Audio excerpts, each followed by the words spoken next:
Hello दोस्तों, welcome back to my channel Patel sir. दोस्तों, आज भी मैं आपके सामने हिस्ट्री से ही कुछ सवाल लेकर आया हूँ जो बीपीएससी टीचर्स वाला एग्ज़ाम के लिए और कॉम्पिटिटिव एग्ज़ाम के लिए काफ़ी महत्वपूर्ण होगा, है ना। आपसे विशेष रिक्वेस्ट है कि इन सेट को, ये जो क्वेश्चनों का सेट्स है, इन्हें आप ध्यान से देख लेंगे ताकि एग्ज़ाम में काफ़ी इससे सवाल आते हैं। तो चलते हैं हम लोग। आगे बढ़ने से पहले एक बार मैं फिर से कहूँगा कि दोस्तों प्लीज़ मेरे चैनल को सब्सक्राइब कर दीजिए। चैनल सब्सक्राइब कर लीजिए, बेल आइकन को दबा दीजिए। वीडियो अच्छा लगे तो लाइक और शेयर जरूर कीजिए, ठीक है। तो हम लोग चलते हैं आगे। 61 क्वेश्चन नंबर 61, चंद्रगुप्त मौर्य के बाद मौर्य सिंहासन पर निम्नलिखित में से कौन बैठा था। आप लोग पहले आंसर दिमाग में बैठा लीजिए, फिर मैं इसका सही विकल्प बोलता हूँ, ठीक है। क्वेश्चन नंबर 61, चंद्रगुप्त मौर्य के बाद मौर्य सिंहासन पर निम्नलिखित में से कौन बैठा था। बिंबिसार था, अशोक था, बिंदुसार था या विष्णुगुप्त था। तो इसका सही जवाब होगा सी, बिंदुसार, ठीक है। आगे बढ़ते हैं। क्वेश्चन नंबर 62, कोणार्क मंदिर का देवता है। कोणार्क मंदिर किस देवी या देवता का है मंदिर। सूर्य का, कृष्णा का, शिव का या ब्रह्मा का। तो हम सबको ही जानते हैं कोणार्क मंदिर सूर्य का है, सूर्य को समर्पित है ना। 62 का आंसर क्या होगा, ए होगा। अगला प्रश्न है, भारतीय संस्कृति का स्वर्ण युग था या भारतीय संस्कृति का स्वर्ण युग कहा जाता है किस काल को। क्वेश्चन नंबर 63, आप लोग बताइए इसका जवाब। तो इसका सही जवाब होगा गुप्त काल। स्वर्ण युग माना जाता है किस काल को, गुप्त काल को। इसलिए आपका सटीक आंसर क्या होगा, डी, 63 का डी, ठीक है। आगे बढ़ते हैं। क्वेश्चन नंबर 64, कनिष्क के शासन काल में रहने वाले साहित्यकार थे। कनिष्क के शासन काल में रहने वाले साहित्यकार थे कौन कौन। क्वेश्चन नंबर 64 का सही आंसर क्या होगा। तो इसका सही जवाब होगा बी, वसुमित्र या और अश्वघोष। कनिष्क के शासन काल में रहने वाले साहित्यकार थे वसुमित्र और अश्वघोष, इसलिए 64 का सही आंसर बी होगा। क्वेश्चन नंबर 65, किस गवर्नर ने भारत में पहली बार सिविल सेवाएं शुरू की थी। क्वेश्चन नंबर 65 को आप बड़े ध्यान से देखिए और इसका जवाब दीजिए। 65 का सही आंसर क्या होगा। तो 65 का सही आंसर होगा ए, लॉर्ड कॉर्नवालिस। लॉर्ड कॉर्नवालिस, ठीक है। किस गवर्नर ने भारत में पहली बार सिविल सेवाएं शुरू की थी। तो इसका सही जवाब होगा ए, लॉर्ड कॉर्नवालिस ने, ठीक है। आगे बढ़ते हैं। क्वेश्चन नंबर 66, सिखों की पवित्र पुस्तक आदि ग्रंथ का संकलन किसने किया था। सिखों की पवित्र पुस्तक आदि ग्रंथ का संकलन किसने किया था, है ना। क्वेश्चन नंबर 66, तो इसका सही जवाब होगा सी, गुरु अर्जुन देव ने। किसने, गुरु अर्जुन देव ने। 66 का सी होगा आंसर, मिला लीजिए आप लोग। आगे बढ़ते हैं। क्वेश्चन नंबर 67, हड़प्पा और मोहनजोदड़ो के खंडहर निम्नांकित में से किस नदी के तट पर पाए जाते हैं। क्वेश्चन नंबर 67 का सही जवाब होगा ए, है ना, रावी। कहाँ होगा, रावी नदी के पास, ए, ठीक है। हड़प्पा एवं मोहनजोदड़ो के खंडहर निम्नलिखित में से किस नदी के तट पर पाया जाता है। तो रावी नदी के पास। 67 का ए होगा विकल्प।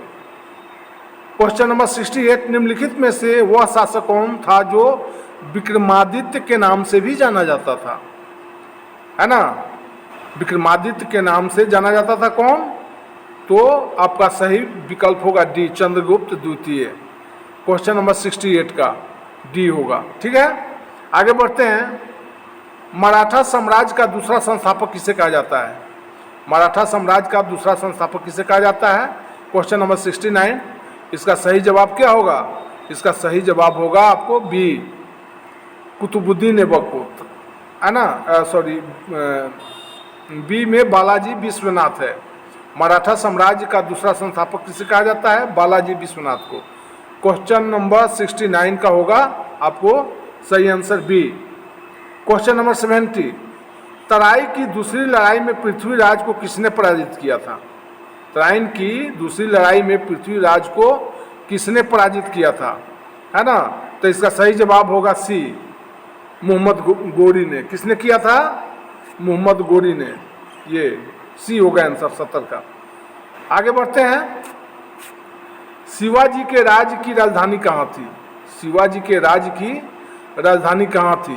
Question number 71। तो शिवाजी के राज्य की राजधानी, इसका सही जवाब होगा डी, रायगढ़। ठीक, आगे बढ़े। Question number 72। भारत में सबसे पहले तोप खाने का प्रयोग किसने किया था? भारत में सबसे पहले तोप खाने का प्रयोग किसने किया था? Question number 72। तो इसका सही जवाब होगा डी। डी में क्या है जी? बाबर ने। तोप खाने का प्रथम प्रयोग किसने किया था? बाबर ने किया था, इसलिए 72 का डी होगा। अगला है क्वेश्चन 73। वैदिक आर्यों का प्रमुख भोजन क्या था? वैदिक आर्यों का प्रमुख भोजन क्या था? Question number 73। तो 73 का सही आंसर होगा ए, है ना, जौ और चावल। वैदिक आर्यों का प्रमुख भोजन था जौ और चावल। 73 का सही विकल्प ए होगा। Question number 74। किसकी विफलता के बाद स्वराज पार्टी बनाई गई थी? किसकी विफलता के बाद स्वराज पार्टी बनाई गई थी? क्वेश्चन नंबर 74 है, इसका सही जवाब होगा ए, असहयोग आंदोलन के बाद। तो असहयोग आंदोलन की विफलता के बाद स्वराज पार्टी बनाई गई थी। अगर वह सक्सेस हो जाता, सफल हो जाता, तो स्वराज पार्टी बनाने की कोई आवश्यकता ही नहीं पड़ती। आगे बढ़ते हैं। Question number 75। चंद्रगुप्त मौर्य का प्रसिद्ध गुरु चाणक्य निम्नलिखित में से किस विद्या केंद्र से संबंधित था? चंद्रगुप्त मौर्य का प्रसिद्ध गुरु चाणक्य निम्नलिखित में से किस विद्या केंद्र से संबंधित था, है ना? क्वेश्चन नंबर 75 का सही विकल्प होगा ए, तक्षशिला। क्या होगा इसका? तक्षशिला होगा ए, विकल्प ए। ठीक है, फिर आगे बढ़ते हैं हम लोग। Question number 76। मगध के उत्थान के लिए कौन सा प्रथम शासक उत्तरदायी था? मगध का जो डेवलपमेंट हुआ, उसका उत्थान हुआ, विकास हुआ, तो उसके लिए उत्तरदायी कौन था? रिस्पॉन्सिबल कौन था? कौन सा शासक? 76 का। तो 76 का सही आंसर होगा सी, बिबिमसार। कौन होगा? बिबिमसार। सी होगा इसका आंसर। ठीक है, आगे बढ़ते हैं। Question number 77। बुद्ध ने अपना प्रथम प्रवचन कहाँ दिया था, या प्रथम उपदेश कहाँ दिया था? प्रवचन या उपदेश एक ही बात है। महात्मा बुद्ध ने प्रथम प्रवचन या उपदेश कहाँ दिया था, है ना? तो इसका आप लोग सही विकल्प बताइए।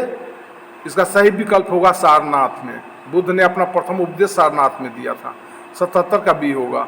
आगे बढ़ते हैं। Question number 78।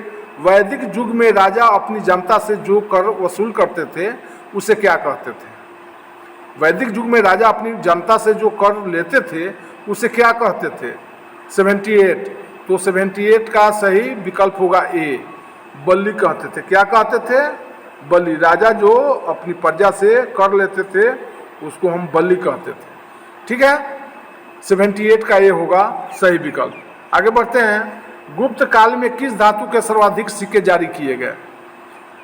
सोने के सिक्के होंगे। 79 के ए होगा विकल्प, है ना? गुप्त काल में किस धातु के सर्वाधिक सिक्के जारी किए गए?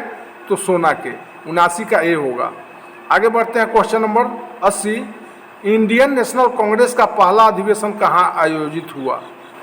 इंडियन नेशनल कांग्रेस का पहला अधिवेशन कहाँ आयोजित हुआ? क्वेश्चन नंबर 80 का सही विकल्प मुंबई होगा, बम्बई में, है ना? बम्बई में हुआ, इसलिए 80 का सही विकल्प ए होगा।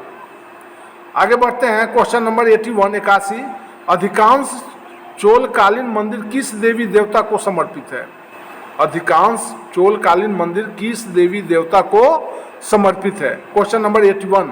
इसका सही विकल्प होगा बी, शिव, है ना? शिव देवता को। किस देवता को समर्पित है? शिव देवता को, शिव को।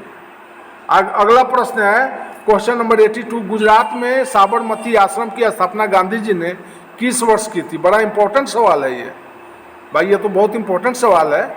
गुजरात में साबरमती आश्रम की स्थापना गांधी जी ने किस वर्ष की थी, है ना। क्वेश्चन नंबर 82, इसका सही विकल्प होगा ए, 1916 में। साबरमती आश्रम की स्थापना कब हुई थी, 1916 ईस्वी में। ठीक है, आगे बढ़ते हैं।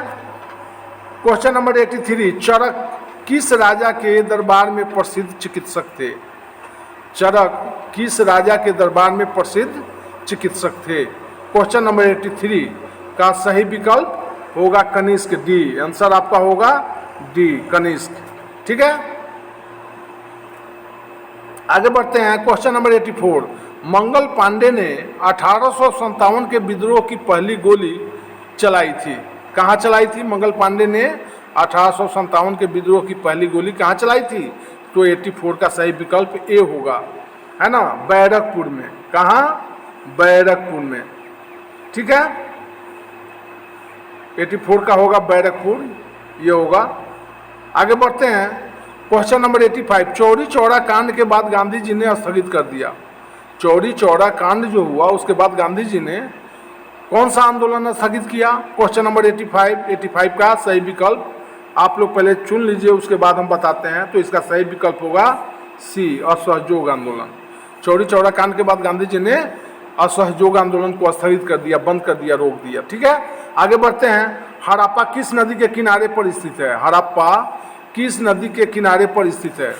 क्वेश्चन नंबर 86, इसका सही विकल्प होगा बी, है ना, रावी नदी के किनारे। कहाँ होगा, रावी नदी के किनारे। सही विकल्प बी होगा। आगे बढ़ते हैं। फिर निम्नलिखित में से कौन सा स्थान भारत में पुर्तगालियों का मुख्यालय था। ये भी बड़ा इंपॉर्टेंट सवाल है भाई। निम्नलिखित में से कौन सा स्थान भारत में पुर्तगालियों का मुख्यालय था, डच लोगों का मुख्यालय था। क्वेश्चन नंबर 87, तो इसका सही विकल्प होगा गोवा। कहाँ था, गोवा था। आंसर बी होगा, 87 का आंसर बी होगा। ठीक है, आगे बढ़ते हैं। सिखों का अंतिम गुरु निम्न में से कौन थे। सिखों के अंतिम गुरु निम्न में से कौन थे। क्वेश्चन नंबर 88, प्रश्न संख्या 88, इसका सही विकल्प आप चुनिए पहले। तो 88 का सही विकल्प क्या होगा, सी होगा, गुरु गोविंद सिंह। सिखों का अंतिम गुरु निम्न में से कौन थे, गुरु गोविंद सिंह थे। ठीक है, आगे बढ़ते हैं। गीत गोविंद का लेखक कौन था। गीत गोविंद के लेखक जयदेव है। 89 का क्या होगा, सही विकल्प ए होगा, जयदेव। गीत गोविंद के लेखक कौन है, जयदेव। 89 का सही विकल्प ए। लास्ट क्वेश्चन है 90, बंगाल का पहला गवर्नर जनरल कौन था। ये भी बड़ा इंपॉर्टेंट सवाल है। बंगाल का पहला गवर्नर जनरल कौन था, है ना। तो इसका सही विकल्प क्या होगा, चुनिए आप लोग पहले। लॉर्ड वारेन हेस्टिंग्स था, 90 का बी होगा। कौन था, लॉर्ड वारेन हेस्टिंग्स। बंगाल का पहला गवर्नर जनरल कौन था, लॉर्ड वारेन हेस्टिंग्स था। ठीक है, तो दोस्तों एक बार मैं फिर से कहना चाहता हूँ, अगर मेरे चैनल को सब्सक्राइब नहीं किए हैं तो प्लीज़ कर लीजिए, कोई पैसा नहीं लग रहा है। और इस तरह से आप मेरा वीडियो देखते रहिए। अच्छा से अच्छा वीडियो मैं बनाकर इम्पोर्टेंट क्वेश्चन वाला वीडियो डालूंगा। और आप अपनी तैयारी कीजिए। ईश्वर से प्रार्थना करूंगा कि आपको अच्छा से अच्छा सफलता मिले किसी भी क्षेत्र में, हर कॉम्पिटिटिव एग्जाम में आप सफल हों, यही शुभकामना आपको देता हूं। और फिर मिलते हैं हम लोग नेक्स्ट वीडियो में। तब तक के लिए good by two all of you. Thank you.